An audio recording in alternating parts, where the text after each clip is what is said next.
নমস্কার নমস্কার নমস্কার নমস্কার সকলকে আরও একবার স্বাগত জানাই। আমি পিকে।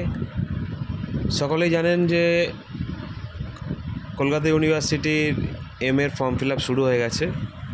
তাই যে সমস্ত ক্যান্ডিডেটরা বাইরা গ্র্যাজুয়েশন কমপ্লিট করে ফেলেছে এবং এরপর কি করবে ভাবছে, তাদের জন্য দারুণ সুযোগ। ক্যালকাটা ইউনিভার্সিটির অর্থাৎ পিজি ফর্ম ফিল আপ কিন্তু শুরু হয়ে গেছে। তো সেই ফর্ম ফিল আপ কীভাবে ফর্মটা ফিল আপ হবে, কত টাকা ফিস কাটবে এবং কী কী ক্রাইটেরিয়া থাকছে,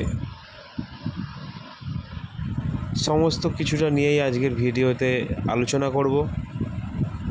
কিন্তু তার আগে যারা যারা চ্যানেলে নতুন আছো অবশ্যই চ্যানেলটা সাবস্ক্রাইব করে রাখবে এবং পাশে থাকা বেল আইকনটি প্রেস করে রাখবে যাতে নতুন নতুন ভিডিও দ্রুত পৌঁছে যায় নোটিফিকেশানে।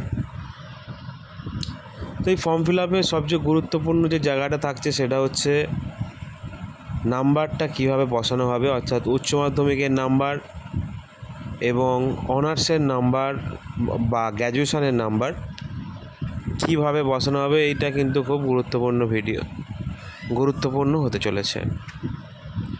তাই ভিডিওটা স্কিপ করবে না, টেনে টেনে একদম দেখবে না, যতটা সম্ভব ভিডিওটা মন দিয়ে দেখার চেষ্টা করবে।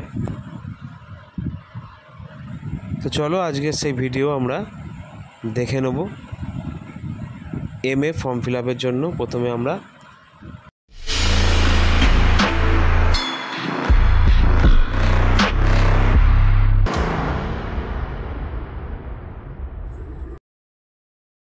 তো এই ফর্মটা ফিল আপ করার জন্য আমরা প্রথমে কিন্তু ইউনিভার্সিটি অফ ক্যালকাটার যে অ্যাপ্লিকেশান ফর্ম আছে সেখানে যাব, ক্লিক করব অ্যাপ্লাই ফর এখান থেকে কিন্তু একটা নোটিফিকেশান পাওয়া যাবে।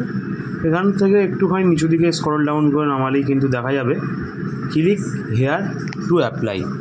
তো ক্লিক হেয়ার টু অ্যাপ্লাই অপশানে ক্লিক করার পর এখানে কিন্তু সাইন আপ করে নিতে হবে আমাদেরকে। New applicant create a new account বলে অপশানটাতে ক্লিক করলেই আমাদের কাছে এরকম একটা ইন্টারফেস চলে আসবে এবং তারপরে কিন্তু আমরা একটু স্ক্রল ডাউন করে আই হ্যাভ রিড ডিক্লারেশান বলে যে অপশানটা আছে ওটা ক্লিক করে আমাদেরকে এখানে সমস্ত ডিটেলসটা দিয়ে দিতে হবে। প্রথমে কিন্তু সিলেক্ট কোর্স করে নিতে হবে, টাইপ কি কোর্স সিলেক্ট করে নেওয়ার জন্য যেটা আবেদন করবে সেটা সিলেক্ট করে নেবে। করে নেওয়ার পর তার সিইউ এক্সাম রোল নাম্বার যেটা আছে সেটা দিয়ে দিতে হবে। দেওয়ার পরে তার নাম, রেজিস্ট্রেশন নাম্বার, যাবতীয় ডিটেলস যা আছে সমস্তটা কিন্তু এখানে দিতে হবে। সমস্ত ডিটেলসটা ইমেল আইডিটা দেওয়ার পরেতেই ইমেল আইডি ফোন নাম্বারটা খুব গুরুত্ব সহকারে দিতে হবে, কারণ প্রথমেই কিন্তু ইমেল আইডিতে একটি ওটিপি ভেরিফাইয়ের জন্য একটি মেসেজ আসবে। তো সমস্ত details, roll number, registration number, নাম, সিইউ কি নন সিইউ সেটা ভালো করে রেজিস্ট্রেশনের জন্য দিয়ে দিতে হবে। দিতে হবে। দেওয়ার পরে কিন্তু ইমেলে একটি ওটিপি আসবে, সেই ইমেলে ওটিপির জন্য কিন্তু অপেক্ষা করতে হবে। তো আরও একবার বলে রাখি, রোল নাম্বার, রেজিস্ট্রেশন নাম্বারটা একটু ভালো করে দেবে, ভালো করে মিলিয়ে দেখে নিতে হবে এবং ক্যাটাগরি বা কোন কোর্সে ভর্তি হচ্ছে সেটাও একটু কিন্তু ভালো করে দেখে নিতে হবে। তো এটা হচ্ছে রেজিস্ট্রেশন প্রসেস। তো সকলকে অনুরোধ করবো রেজিস্ট্রেশনের পরে ফর্মটাও ফিল আপ করা হবে। ফর্ম ফিল আপটা কন্টিনিউ দেখার জন্য কিন্তু ভিডিওটা শেষ পর্যন্ত দেখতে হবে এবং নাম্বারটা কিভাবে বসাবে, কোনখানে কি নাম্বার বসাবে সেটা জানতেও কিন্তু এই ভিডিওটা সম্পূর্ণ দেখতে হবে। তো আবার এখানে ইমেলেতে ওটিপি চলে এসেছে, সেই ওটিপিটা দিয়ে কিন্তু আমি ভেরিফাই করে নিলাম এবং ভেরিফাই করার সাথে সাথেই কিন্তু একটা পেজ এখানে কিন্তু দেখতে পাচ্ছি ওপেন হয়ে গেছে। তো এখানে হচ্ছে মেন ফর্ম ফিল আপটা শুরু হচ্ছে। তো এই মেন ফর্ম ফিল আপ, এই ফর্ম ফিল আপের জন্য যা ডিটেলস চেয়েছে সেগুলো তোমরা নিশ্চয়ই ফিল আপ করে নিতে পারবে, কারণ আমি সবটা ফিল আপ করলে পার্সোনাল ডিটেলস আসা হবে। তো আমি এখানে সমস্ত ডিটেলসটা ফিল আপ করে দিচ্ছি। দেখে নাও কী কী আছে এখানে। মায়ের নাম, বাবার নাম, মায়ের ফোন নাম্বার, অকুপেশান, কোয়ালিফিকেশান, এই সমস্ত ডিটেলসগুলো কিন্তু এখানে দিয়ে দিতে হবে এবং অবশ্যই ডেট অফ বার্থটা কিন্তু দিতে হচ্ছে। তো বলে রাখি, ছবি স্ক্যানটা করে রাখতে হবে, ছবিটা লাগছে এবং আদার ডকুমেন্টস বলে একটি অপশন আছে, সেখানে কিন্তু আধার কার্ড আপলোড করতে হবে। যারা জেনারেল কাস্ট তাদের কোনো সার্টিফিকেট যেহেতু আপলোড করতে হচ্ছে না, এবং যারা কাস্ট আছে SC ST OBC তাদের ক্ষেত্রে কিন্তু কাস্ট সার্টিফিকেটটা স্ক্যান করে আপলোড করতে হবে। ছবি সিগনেচার কিন্তু স্ক্যান করে আপলোড করতে হবে এবং সঙ্গে থাকছে কিন্তু আপনার 6টা সেমিস্টারের রেজাল্টের স্ক্যান করা থাকতে হবে এবং পরপর সেই 6টা স্ক্যান করা রেজাল্ট আপলোড করতে হবে। তো বলে রাখি, ডকুমেন্টসগুলো কিন্তু ভালো করে স্ক্যান করে রাখবে বা ছবি তুলে রাখবে, সেটা তোমরা ফোন থেকেও করতে পারবে। তবে হ্যাঁ, নাম্বার যখন বসাবে সেটা কিন্তু খুব গুরুত্বপূর্ণ বিষয়। এই নাম্বারগুলো খুব গুরুত্বপূর্ণ বিষয়। এই নাম্বার বসানোর জন্য দেখতে পাচ্ছ, উচ্চ মাধ্যমিকে যদি কারো 5টা সাবজেক্ট থাকে তাহলে সেই 5টা সাবজেক্ট কিন্তু এখানে বেস্ট অফ 5 হিসাবে দিতে হবে। আর যদি আপনার বেস্ট অফ 5-এর ধরো 6টা সাবজেক্ট পড়া হয়েছে, কিন্তু আমরা বেস্ট অফ 5-এর নাম্বার দেবো, যে সাবজেক্টে আমাদের নাম্বার কম আমরা সেই সাবজেক্টটা সিলেক্ট করে কিন্তু তার টোটাল যে নাম্বারগুলো আমরা পেয়েছি থিওরি এবং প্র্যাকটিক্যাল, সেগুলো আমরা 0 করে রাখবো। তাহলেই কিন্তু এই উচ্চ মাধ্যমিকের নাম্বারটা সুন্দরভাবে দেওয়া যাবে। এরপর যে ডিটেলসগুলো চেয়েছে মাধ্যমিক, উচ্চ মাধ্যমিক এবং গ্র্যাজুয়েশান, সেই অনুযায়ী সেই ডিটেলসগুলো দিয়ে দেবে। মাধ্যমিক 700-র মধ্যে কত, উচ্চ মাধ্যমিক আপনার 500-র মধ্যে কত, জ্ঞান টোটালটা নিয়ে নেবে। এবং সেই গ্র্যাজুয়েশানটা কতর মধ্যে কত সেটা কিন্তু দিতে হবে। কীভাবে গ্র্যাজুয়েশানের নাম্বার দেওয়া হবে সেটা কিন্তু উপরটায় লেখা রয়েছে, দেখতে পাচ্ছ। সিজিপিএ যাদের আছে অবশ্যই সিজিপিএটা গ্র্যাজুয়েশানে ইয়েস করবে। ইয়েস করার পরে পার্সেন্টেজ যে ফুল মার্কস সেটা 10 করে দেবে সিজিপিএ, অথবা মানে টোটাল মার্কস যে ঘরটা আছে সেখানে 10 করে দেবে।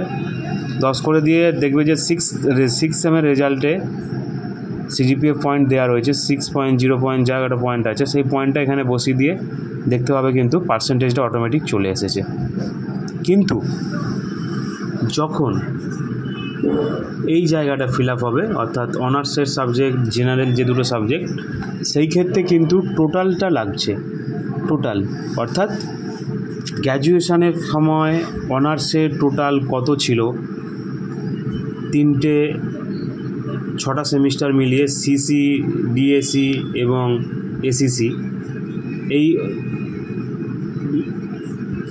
সিসি, ডিএসি, এসিসি এই 3টে নিয়ে টোটাল 6টা সেমিস্টারে কতর মধ্যে কত পরীক্ষা হয়েছে সেটা দিতে হবে। দেওয়ার পর জেনারেল সাবজেক্টগুলো সম্ভবত 200 করে হয়েছে, সেই জেনারেলগুলো 200 করে দিয়ে দিতে হবে। দেওয়ার পর ছবি, সিগনেচার আপলোড করে দিতে হবে। আপলোড করে দেওয়ার পরে এখানে কিন্তু যে সিরিয়াল অনুযায়ী মার্কশিটগুলো একটার পর একটা অ্যাড করে দিতে হবে। মার্কশিট সিলেক্ট করলে, আপলোড করলে, অ্যাড নিউ, আবার একটা দিলে, আবার অ্যাড নিউ করলে, এরমভাবে কিন্তু 6টা সেমিস্টারের 6টা রেজাল্ট কিন্তু আপলোড হবে। তো আমি এগুলো আপলোড করে দেখাচ্ছি, দেখো। তো আরও একবার বলে রাখি, যদি নাম্বার বসাতে কোথাও কোনো অসুবিধা হয় তাহলে সেই ক্ষেত্রে অবশ্যই কমেন্ট করবে, আমি উত্তর দেওয়ার জন্য প্রস্তুত থাকছি। তো দেখতে পাচ্ছ আমি এখানে নাম্বারগুলো ইনপুট করে দিচ্ছি। যাদের সিজিপিএ আছে ফুল ক্রেডিটের ঘরে কিন্তু 10 দেবে। এখানে কিন্তু লেখা রয়েছে, দেখতে পাচ্ছ, অনার্স উইথ জেনারেল মার্কস। যারা ট্রিপল ওয়ানে মানে সেমিস্টার বা সিজিপিএতে পড়েনি তাদের ক্ষেত্রে কিন্তু আলাদা রকমভাবে দিতে হবে, সেগুলো কিন্তু শেষ হয়ে গেছে, মিটে গেছে। তো এখানে ডকুমেন্টসগুলো কিন্তু আপলোড করে দিতে হচ্ছে। ডকুমেন্টসগুলো আপলোড করে দেওয়ার পরে 6টা সেমিস্টারের 6টা রেজাল্ট আপলোড করে দেওয়ার পরে এখানে ক্যাপচার কোডটা দিয়ে দিতে হবে। ক্যাপচার কোডটা দিয়ে দেওয়ার পরে চেকবক্সে ক্লিক করে কন্টিনিউতে ক্লিক করতে হবে। কন্টিনিউতে ক্লিক করলেই কিন্তু আমাদের সামনে এবার কলেজ সিলেক্ট করার জন্য একটা পেজ ওপেন হয়ে যাবে। তো এখানে আমি কন্টিনিউ সিলেক্ট করে দিলাম এবং এখানে কোন কলেজটা আমি আগে রাখতে চাইছি, আমি যেহেতু MA ইংলিশে করব তো আমার কলেজ অনুযায়ী আমি সেগুলো কিন্তু পরপর প্রেফারেন্স অনুযায়ী সিলেক্ট করে দেখে দিলাম। দেওয়ার পরে সাবমিট করলেই কিন্তু পেমেন্টের অপশান চাইবে।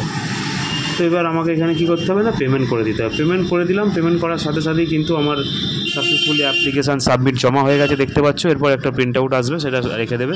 তো ভিডিওটা কেমন লাগলো অবশ্যই জানাবে। সকলে ভালো থাকবে, সুস্থ থাকবে। দেখা হবে আর একটি নতুন ভিডিওয়ে। ধন্যবাদ।